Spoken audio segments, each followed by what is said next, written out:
সীমান্তের ওপার থেকে আসা খবরটা যেন এক তপ্ত নিঃশ্বাসের মতো আছড়ে পড়ল বাংলার পলিমাটিতে।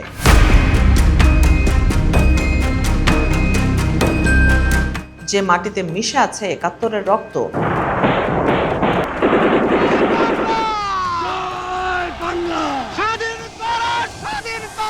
যে বাতাসে ভাসে একই ভাষার সুর, সেই সীমান্তে আজ নতুন করে বিভেদের দাগ টানার মহোৎসব শুরু হয়েছে। পশ্চিমবঙ্গের নবগঠিত বিজেপি সরকার তাদের প্রথম বৈঠকেই এক বজ্র কঠিন সিদ্ধান্ত নিয়েছে। মন্ত্রিসভার আলোচনার টেবিলে উন্নয়ন বা সম্প্রীতি নয়, বরং অগ্রাধিকার পেল বিএসএফকে জমি হস্তান্তর। লক্ষ্য একটাই, বাংলাদেশ সীমান্তে নিশ্ছিদ্র কাঁটাতারের বেড়া। ৪৫ দিনের মধ্যে সীমান্ত সুরক্ষিত করার জন্য বিএসএফ এর প্রয়োজনীয় জমি হস্তান্তর সম্পূর্ণ করতে হবে।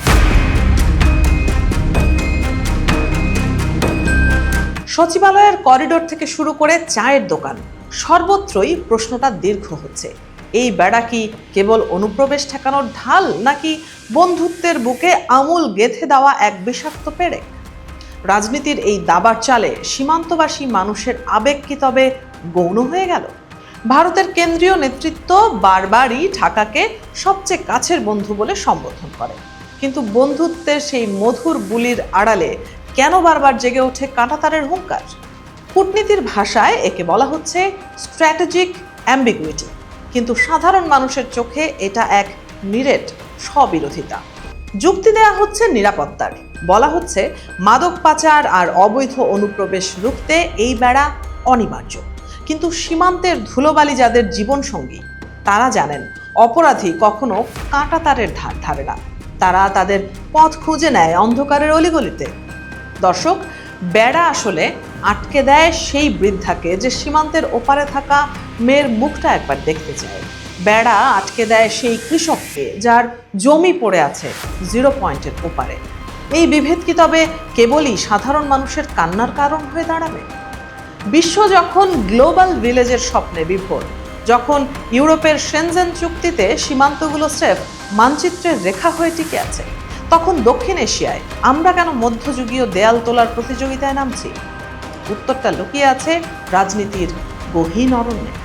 বিশ্লেষকরা বলছেন, পশ্চিমবঙ্গের নতুন সরকারের এই পদক্ষেপ আদতে এক সুগভীর রাজনৈতিক বার্তা।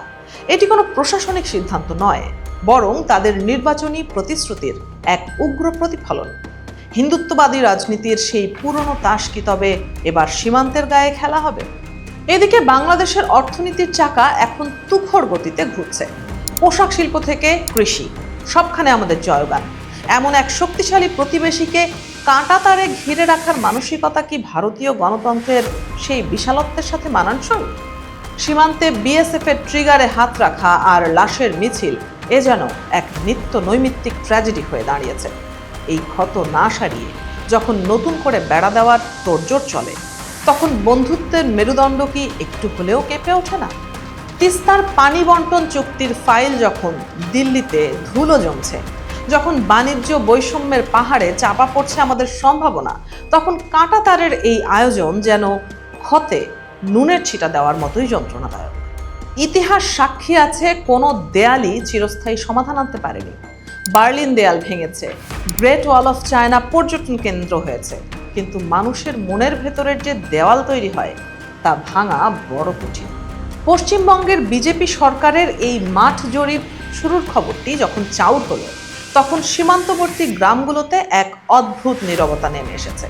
সেখানে মানুষগুলো এখন আর একে অপরের মুখ দেখতে পারবে না, কেবল দেখতে পাবে মোর্চে ধরা লোহার তার। তাহলে কি আমরা বন্ধুত্বের ভাষা ভুলে যাচ্ছি?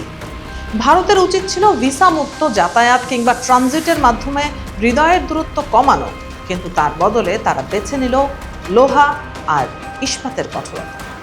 আজকের এই আধুনিক বিশ্বে নিরাপত্তা নিশ্চিত করার হাজারো প্রযুক্তি আছে। সেন্সর, ড্রোন আর ডিজিটাল নজরদারির যুগে কেন এই সেকেলে কাঁটাদার? এর পেছনে কি তবে কোনো অদৃশ্য মনস্তাত্ত্বিক যুদ্ধ কাজ করছে? লেখকের ভাষায় বলতে হয়, দেয়াল দিয়ে সভ্যতা টেকে না, টেকে সেতু দিয়ে। আমরা কি তবে আমাদের ভবিষ্যৎ প্রজন্মের জন্য কেবল একগুচ্ছ কাঁটাতার রেখে যাব, নাকি গড়ে তুলব সমৃদ্ধির কোনো উন্মুক্ত পথ? দক্ষিণ পূর্ব এশিয়ায় আসিয়ান দেশগুলো যেভাবে সীমান্তকে অর্থনীতির সেতু বানিয়েছে, আমরা কি সেই পথে হাঁটতে পারতাম না? এই প্রশ্ন আজ ঢাকার নীতি নির্ধারকদের কপালে চিন্তার ভাঁজ ফেলেছে।